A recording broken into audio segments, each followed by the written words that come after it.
Greetings, my people. Hope you guys have all been doing well. Today we find ourselves by some rails that we haven't visited in quite some time. The good old Norfolk Southern Atlanta North District, or the Atlanta North End as some of y'all probably know it. Some of y'all may remember the last time I came out to these rails. One of these craziest rail fanning days I've ever had in my life. And I was with that model guy who had actually recently just bought a brand new Panasonic 4K camcorder for $1,800, and he was testing it out with me as we were voyaging to new spots. I've linked his video so that you can see his perspective on everything that's about to happen today. And just like last time, we are starting our day at one of the first spots that you can see on the beginning of the Atlanta North District, CP Bridge, just outside the north end of Inman Yard, where we are greeted by a broken crossing. That's definitely the doing of some truck, and parked off in the distance is Norfolk Southern 395. So nothing moving right now, but that wouldn't last for long, because shortly after, the gates would activate for Norfolk Southern 287, which I just finished working in Inman Yard and is now making its northbound departure to head up towards Whitaker Yard in Austell, Georgia.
With 287 gone and 395 having no crew, there was no point in us staying here, and we started to push further up on the north end, intending to go all the way up to Austell, Georgia. 287 here actually stopped, and they were stopping behind Norfolk Southern 26C, yet another intermodal train that has to work in Austell, Georgia, and this train was also stopped while there was some southbound traffic going by it. And right before we got to Austell, Georgia, we got jump scared by Norfolk Southern 367 passing 26C.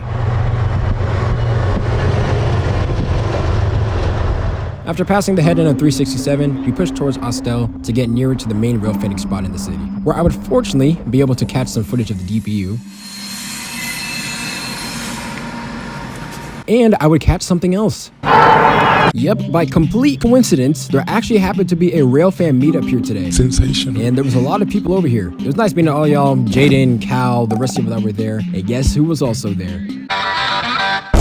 The real ones know. Anyways, it was time for us to turn our attention back to the actual trains because there was another intermodal that was coming out of Whitaker Yard. Norfolk Southern 204, which had come down from Memphis, Tennessee, and had just finished its work. It was now preparing to go towards Inman Yard. And fortunately, for the foamer and me, having an ACC leader on the head end. Nice.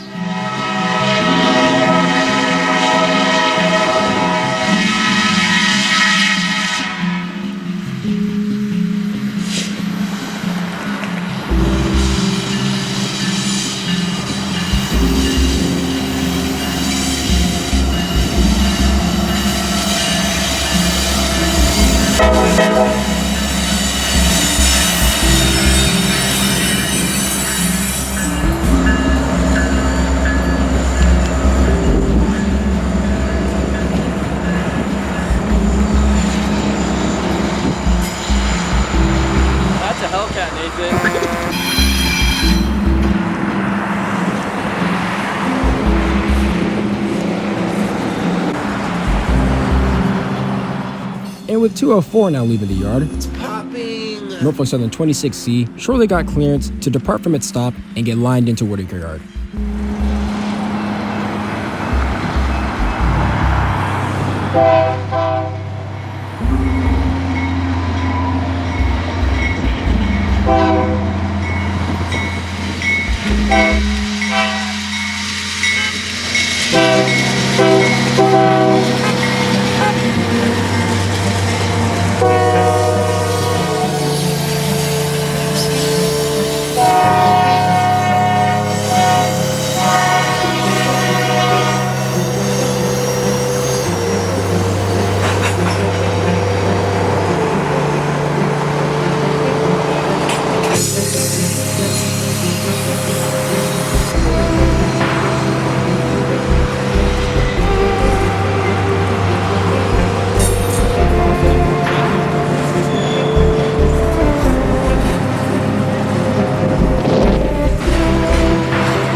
With 26C gone, there was no more trains going through Austell, so we said our goodbyes to everyone who was here and started pushing further north, making another stop in Powder Springs, Georgia, a quiet town that lies just north of Whitaker Yard, and that has some pretty cool shots, I'm not gonna lie. The only bad thing about this town, unfortunately, is that it is a quiet zone.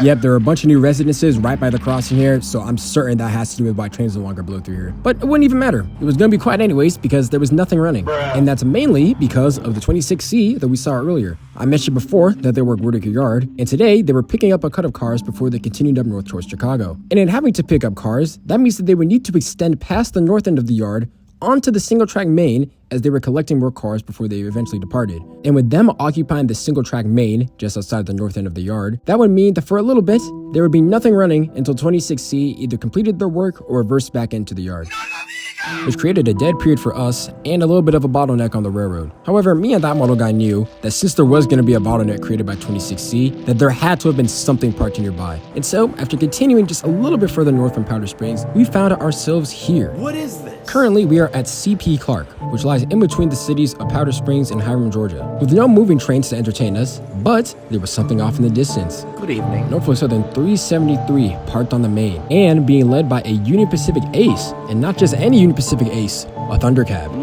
Now, for those of you who know me, you know that my favorite horn out of all horns ever made is a narrow font Gen 1 K5 LLA.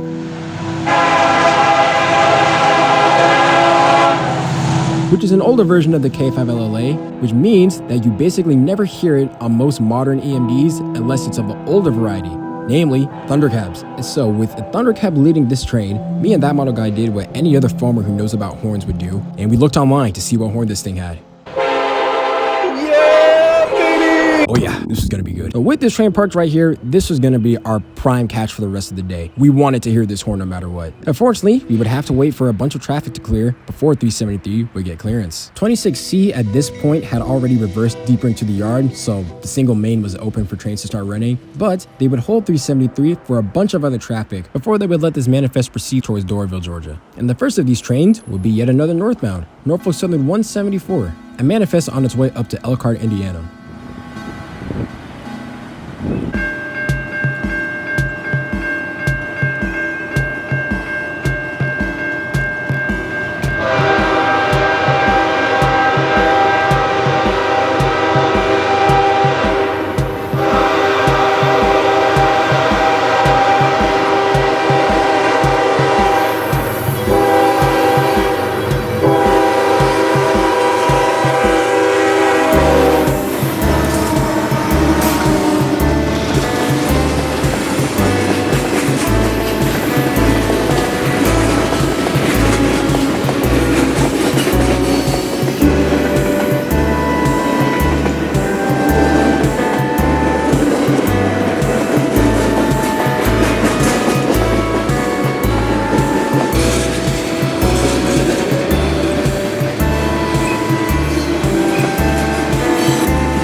following 174 would be the reason for this little bottleneck of North End activity. Norfolk Southern 26C, now having completed its work, collecting a cut of cars, and now continuing on its northbound voyage up to Chicago.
With 26C cleared, there was only one more train that was blocking Norfolk Southern 373's tracks before they would have clearance to proceed towards Doraville, Georgia. And that would be Norfolk Southern 18E. If you know, you know. And that model guy and I didn't want the same shot again that we had just gotten for two other northbounds, so we went a little bit down south to a crossing just past Clark with the intention of catching Norfolk Southern 18E and then racing straight back to CP Clark to get ready for 373 to depart. And it wouldn't be even a minute or two that we had gotten out here before Norfolk Southern 18E rounded the curve as it continues north.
And now that 18E was gone, we immediately booked it right back to CP Clark. We're now Norfolk Southern 373 with a UP Thundercap Ace and a glorious Gen 1 K5 LLA. Finally turned its headlights on and got ready to depart for Doraville, Georgia.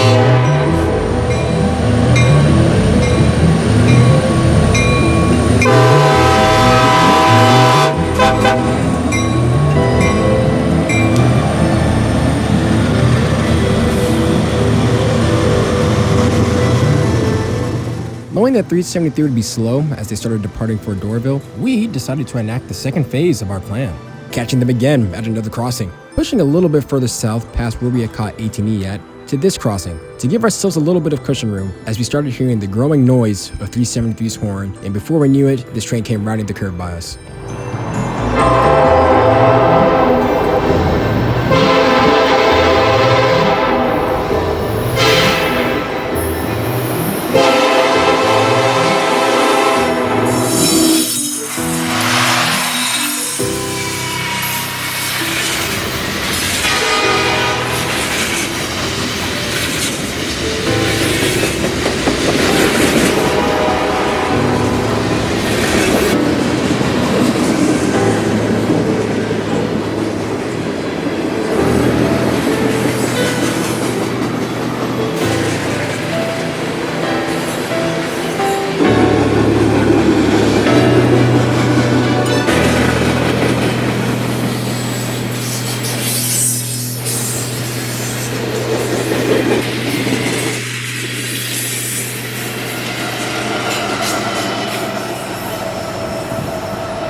Now, some of y'all may be thinking, Loco, you were a bit too close to that train. What is wrong with you? Oh, guess what? I was closer. You what?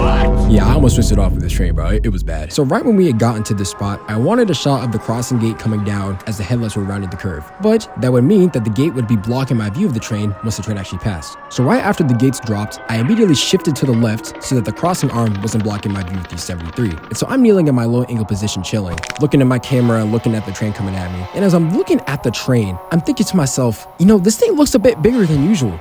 This thing is looking a lot bigger than usual. Oh my God. And then I made the critical move to look to the left to see how close the actual tracks were to me. And I was like, Jesus Christ, bro, this is too close. And so that transition that you saw right before the locomotives came in front of me was to hide the fact that I decided to make a last second decision to move to the right just before the locomotives came by me, which meant I was even closer originally than where that shot was from. Are you stupid? Yeah. Y'all, don't be like me, bro. Just don't get that close to the tracks. This guy stinks! Anyways, ignoring my lapses of judgment here, there was still one more train for us to see while we were at this spot. Norfolk Southern 143, back before it terminated in Chattanooga and actually ran the south end. And I wanted to hit a different spot. We continued down to this bridge, which lies just down the street from the crossing we were just at, and allows Norfolk Southern traffic to run over this little creek here that also lies adjacent to a lake on the opposite side of the road. It's lit in here, huh? Yeah, it's a pretty nice scene here, I'm not gonna lie. And honestly, I just like filming trains going over bridges and passing through some unique scenes. Unfortunately for us, we would not have to wait too long for the next one, because just after we got here, we started hearing a distant P5. Incredible. Love those horns too. Before the headlights of a very fresh C6M rebuild rounded the curve, as this recently rebuilt leader on Norfolk Southern 143 leads this train on its southbound journey.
As sunlight was dwindling, the range of spots that we could visit before darkness was rapidly shrinking. So, instead of continuing down south towards Atlanta, we went north a little bit, just past Clark, to Hiram, Georgia, yet another quiet railroad town up here in North Georgia. Greeted with no trains, very few people, but a bunch of deer on the tracks for whatever reason. What the dog doing? Anyways, deer aside, we're here for trains. The one train that was approaching here was Norfolk Southern 29A, which was nearing the end of its journey from Chicago, Illinois to Atlanta, Georgia. And we wanted to film this train at this sort of long extended S-curve here before we eventually would have to start making our way back home.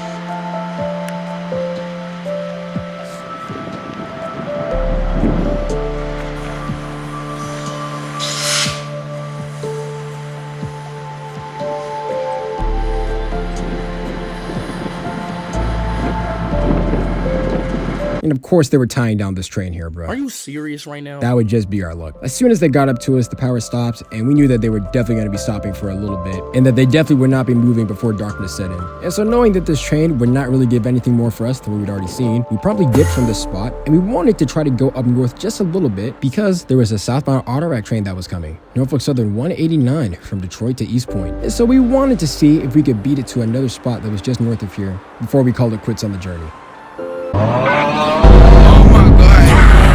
As you could tell, that did not work. We drove over a bridge and we saw the train going right under us. So we immediately started booking it down south to get ahead of this train at Austell, Georgia, one of the first places that we had visited at the beginning of this day. 189 had actually stopped in Whitaker Yard to allow Norfolk Southern 187 that was coming to take the east end, 187 being a manifest on its way to Irondale, Alabama.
And with 187 cleared, the distant K-Fab HL on Norfolk Southern 189 started blowing as it completes the final leg of his journey towards East Point, Georgia.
And just like that, another Atlanta North End trip comes to a close. Not as much crazy Heritage Units Reform power as the last time I was out here, but still plenty of trains to keep us entertained, and a lot of new spots and cool shots for us to see. Shout out to everyone I saw at the meetup. It was nice seeing y'all and very heartwarming to hear how much y'all like my videos. Of course, shout out to my main man, that model guy. Please upload your footage, bro. And until next time, my friends, God bless. I will see you soon out on the high iron.